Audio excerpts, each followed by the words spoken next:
Hey guys, so today I am going to be making a different type of video. This is actually a final that I'm doing. I'm making it into a video because I have the ability to make it a little more creative. So this class is actually social psychology, and to be honest, there's quite a lot you can learn from applying social psychology to Valorant and other video games. So without further ado, I'm going to go and show you guys my cat for entertainment purposes, and maybe you might watch a little bit longer into the video as a result. But pretty much, I'm going to go ahead and jump right into this. My job is to give you guys 3 social psychological theories and apply them to a context in which people can understand them a little bit better. So without further ado, let's go ahead and get started. So the first social psychological theory that I'm going to be presenting to you guys is known as the frustration aggression theory. This pretty much says that frustration is caused as a result of not being able to reach a goal, and also the farther away that you are from a goal, the less frustrated you'll be, and the closer that you are to a goal, the more frustrated you'll be. So for example, if in Valorant you are close to a rank, you're one game away from winning and ranking up, and you lose, this is going to be much more frustrating than if you're just ranking up and you're losing a game, because naturally you want to reach that goal. You can also think of this in terms of, I don't know, like a class or graduating, something like that. If you're about to graduate a class or from your degree, and then all of a sudden you fail, it's going to be very frustrating. Instead of failing a class like the first semester that you're having. Also, frustration can then turn into aggression and or anger. So this is probably one of the commonly seen things in Valorant as well. Is you get frustrated for some reason, and then this frustration can be taken out on teammates verbally, but can also be taken out through physical means. So if you have like a punching bag, you might be angry and punch it, or you might throw an object at something. But in the real world, this is also something that happens. Frustration turns into anger, and then anger can then be used toward people or just toward objects, stuff like that. So yeah, this is the first social psychological theory. So the next social psychological theory that we're going to be talking about is called diffusion of responsibility. This actually isn't a theory, this is more of a concept. So what it says is basically that other people's behaviors change your behavior and or responsibilities. So this also generally happens at an unconscious level. And a real world example of this is known as the bystander effect. And the bystander effect is whenever, for example, say someone is injured and they're on the ground and they're obviously hurt. If there's a lot of people walking around them, you're more likely to perceive this person as not needing help, just because a lot of people are already surrounding the person. So you're going to think, oh, okay, this person is already going to get help from someone, so I don't really need to do it. When in reality, it's pretty much the exact opposite. So again, other people's behaviors change your behavior and or responsibilities. And this is absolutely something that you can see in Valorant and other competitive video games. So for example, when a teammate is rude or toxic, your behavior or function might change. So if a teammate is toxic or rude, you're very likely to stop communicating, or you're much less likely to communicate less.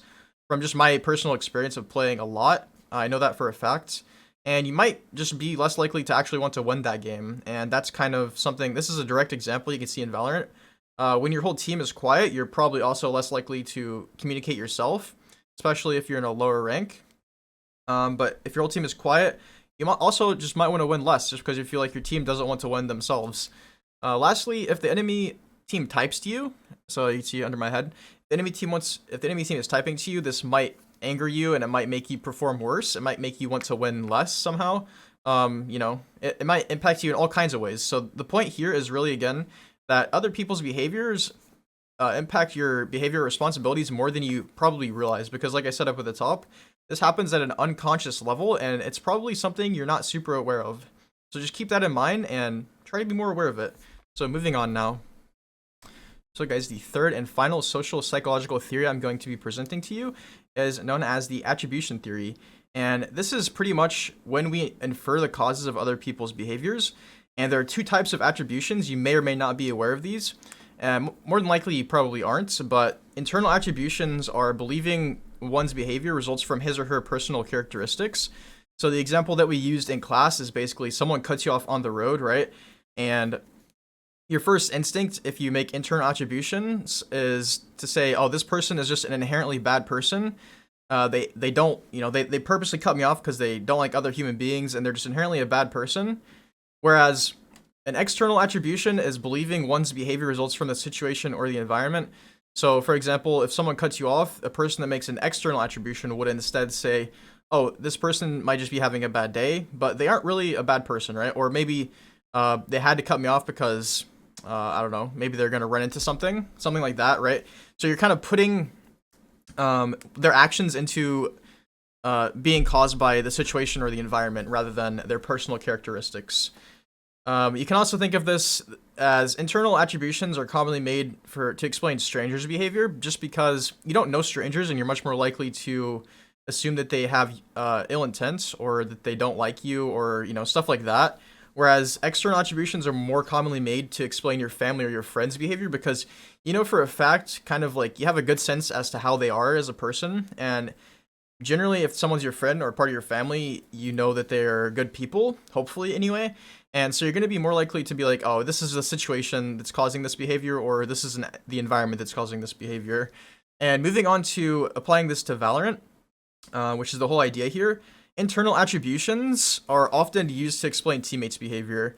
So especially bad, toxic, or rude teammates, or even enemies. So again, teammates are generally your strangers, so this fits into that category for internal attributions. And whenever we have a bad teammate, we're more than likely going to be like, especially if you're kind of newer or lower rank, you're going to be thinking, this person, is just kind of trolling me, right? Like this person's just a bad player.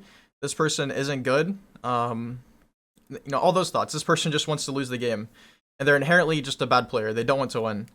But really, this can be kind of harmful because if you think this thought, for example, early in the first half or early in the game, it's going to be much more difficult to actually win the game overall. And this is why I'm going to suggest, my duck again, try to make more external attributions for these teammates. It will lead to less anger and overall more growth and improvement. So instead of saying, oh, this person just overall a horrible teammate or a horrible player, you might say, oh, they just had, the situation in which they are playing caused them to have a bad player, have a bad moment. And then you're kind of just chalking it up like you're giving them the benefit of the doubt, basically. That's what happens whenever you make an external attribution. Try to give your teammates the benefit of the doubt as much as you can because it's going to lead to much more room for growth and for improvement. And again, it'll also make you less angry and it'll allow you to continue focusing on your gameplay and your potential for improvement. So without further ado, let's go ahead and go to the next slide. So lastly, guys, thanks for watching. Leave any feedback in the comments below. I'm really curious, actually, if you guys like this kind of content. I could do more of this in the future. This is mainly, again, for a final. Again, if you're watching McCracken, these two characters here are characters from the game that I've been talking about, which is Valorant. It's okay if you don't understand what I was saying about the game, but hopefully, it's a good final grade. Just kind of knowing that I'm helping people with the stuff that I learned in this class is really cool. And thanks for being a cool teacher. It was a good class. But thanks for watching, everyone, and peace.